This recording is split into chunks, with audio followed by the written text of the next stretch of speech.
Maraming salamat sa ating butihing Mayor, Mayor Isko, sa iyong pagpakilala at saka sa lahat ng kanyang magandang salita sa ngayong umaga na ito. At magandang umaga po sa ating mga kababayan. At nandito po tayo upang witnessin yung pagbigay natin ng biyayang bigas. Ito nandito sa Maynila. Hindi, kagaya ng sinabi ni John May, hindi naman dito lang sa Maynila ito. Ito ay gagawin natin sa buong bansa. Nauna lang ang Manila dahil mabilis gumalaw ang Office of the Mayor dito sa Maynila. Kaya lagi silang nauuna. Silang laging pagka nagbubukas kami ng programa, nauuna sa sinasabi ko, sino yung handa? Sino yung ready? Maynila, pwede na raw bukas. O yan, di punta na ako sa Maynila. Ito po, alam niyo po, itong programa na ito ay aming ginawa dahil ay talagang tinutugunan natin ang lalong-lalo na lahat ng mga kababayan nating nangangailangan ng lahat ng mga iba't ibang bagay. Ngunit ang nangunguna dyan ay yung pagkain. At sa pagkain, tayo mga Pilipino, ay pag pinag-usapan ng pagkain, kailangan bigas. At yung ulam, siguro mas madali na yun. Basta't may bigas, buhay na tayo. Kaya ginawa po namin ay gumawa tayo ng programa para nga tiyakin na lahat ng ating mga kababayan ay kahit papaano may kinakain. Alam nyo po, noong una akong umupo, may nagtanong sa akin na reporter, tinanong sa akin, ano talaga ang pangarap mo dito sa administrasyon mo? Sabi ko, sana pagbaba ko bilang Pangulo ay masasabi ko wala nang gutom na Pilipino. Kaya po aming patuloy na ginagawa ito. Ginawa po natin ito sa pamamagitan ng tinatawag na LGSF, yun ay Local Government Support Fund. Ito ay isang pondo na matagal na doon. Governor pa ako, nakikita ko na yan, pero wala kaming nakikita na bumababa sa local government. Kung saan-saan, hindi ko kung saan-saan nagagamit yung pondong yan. Kaya ang ginawa ko ay tiniyak ko na talagang local government ang mabibigyan ng tulong.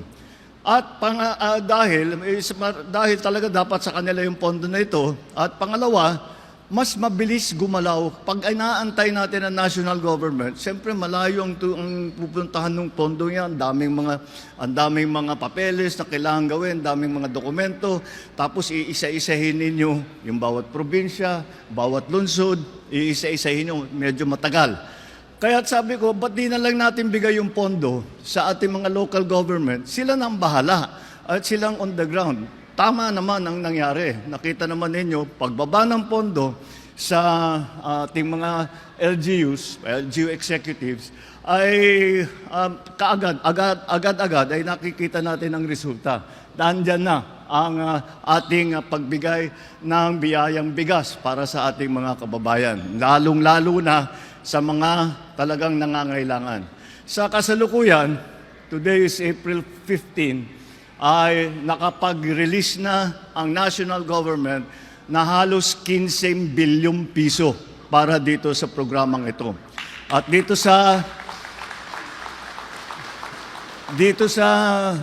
Maynila, ang magiging benepisyaryo dito ay mga 80,000. Tama ba? 80,000 ang magiging beneficiary dito.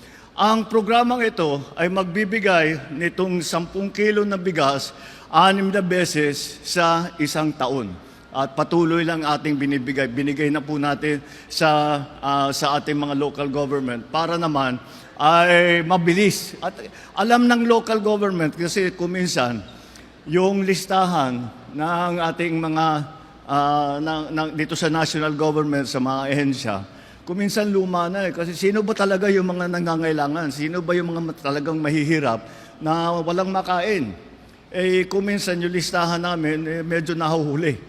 Sabi ko, naging gobernador nga ako. Sabi ko, alam namin yan. Araw-araw namin ginagawa yung listahan na yan. Kaming tanungin ninyo. Kaya ganun na nga ang ginawa namin. Tinatanong namin ang mga LGU executive para ang LGU executive ang nakakaalam kung saan pupunta, sino ang nangangailangan, paano pabilisin ang pagpaabot ng tulong sa ating mga mahal na kababayan. Kaya po, ito po ang simula. Kagaya ng sabi ko, nauna ang Maynila, ngunit patuloy po ito at saka buong bansa ay mabibigyan natin. Nataon naman na nagkaroon ng krisis pa sa gitnang silangan sa Middle East.